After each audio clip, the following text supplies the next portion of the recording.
besties, in monumental news, I've changed shirts. I think this one's pretty fun. TikTok community is grieving one of its most beloved and courageous voices this week.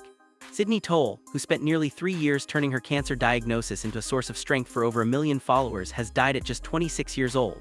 And in the wake of her passing, a resurfaced clip is going viral, one where she was asked, months before she died, exactly what she'd want her final message to the world to be. Sydney Towle died on Wednesday, August 5, 2026, after an almost 3-year battle with cholangiocarcinoma, a rare and aggressive form of bile duct cancer. Her family confirmed her passing the following day through a post on her own TikTok account. Her brother Austin Towle shared the news directly, saying, "Sid went peacefully last night after an almost 3-year-long battle with cholangiocarcinoma. She fought really hard and we're so proud of her, and we thank all of you for your support over the years." Her mother Elizabeth Morrow added that the family deeply appreciated the outpouring of support and that Sydney would not be forgotten. On Instagram, the family shared a photo of Sydney joyfully hiking with the sun behind her, writing, "An endless ray of sunshine, a daughter, sister, and friend to so many. We will always love you so much, Sydney. I am so proud of how hard you fought. I love you." Sydney Elizabeth Towle was born in Newburyport, Massachusetts, and graduated from Dartmouth College before moving to Los Angeles, where she worked a remote marketing job while surfing, dancing, and living the kind of ordinary young 20-something life that filled her early TikTok videos. That all changed in 2023 when she was just 23 years old.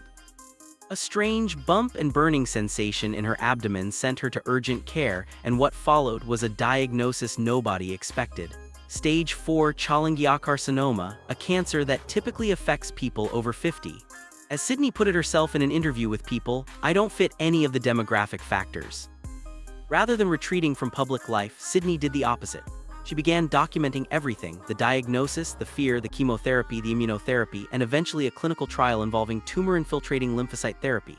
But she also kept sharing the parts of life that had nothing to do with cancer: hiking trips in Spain, nights out with friends, even getting her hair styled by Jennifer Aniston's celebrity hairstylist.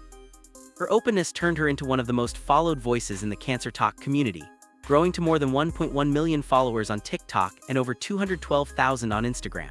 She once told Todaycom that sharing her journey helped her connect with people going through the same thing, saying she'd receive messages from people her own age or from parents dealing with the same diagnosis in their own kids. In May of this year, Sydney shared devastating news with her followers. The cancer had spread to her peritoneum. Just 2 days later, she revealed her oncologist's decision to stop treatment and shift her care toward end-of-life support. Even then, she told her followers she wasn't giving up hope, saying doctors don't know everything for certain and that miracles happen every day. On August 4th, her brother Austin posted a photo of Sydney surrounded by friends and family in a hospital bed, letting followers know she'd been moved into hospice care. She passed away the very next night. Now about the message that's resurfaced and gone viral since her death. It's not literally her last TikTok upload, but a clip from a November 2025 interview on Danielle Robey's podcast, Question Everything, in an episode titled "Too Young for Cancer, Sydney Towle on Fighting for Her Life at 25. In it, Robey asked Sydney what she'd want to tell people if that day happened to be her last on Earth. Sydney answered thoughtfully, saying, "If I were to make one more video, I think I would just remind people to treat people with kindness." She continued, "Just treat people with compassion, empathy, and treat people the way you want to be treated." It sounds so cliché and it's such a common saying, but I feel like we never know what someone is going through. And if you could spread a little bit of kindness, a little bit of positivity goes such a long way for someone else. That message is exactly why so many people are sharing this clip now. It wasn't scripted for a tribute video and it wasn't posted in her final hours. It was simply how Sydney genuinely thought months before her death about what actually matters. Her family said it best in their statement. She wanted to raise awareness for rare cancers and was passionate about self-advocacy, and they plan to continue her legacy in every way they can.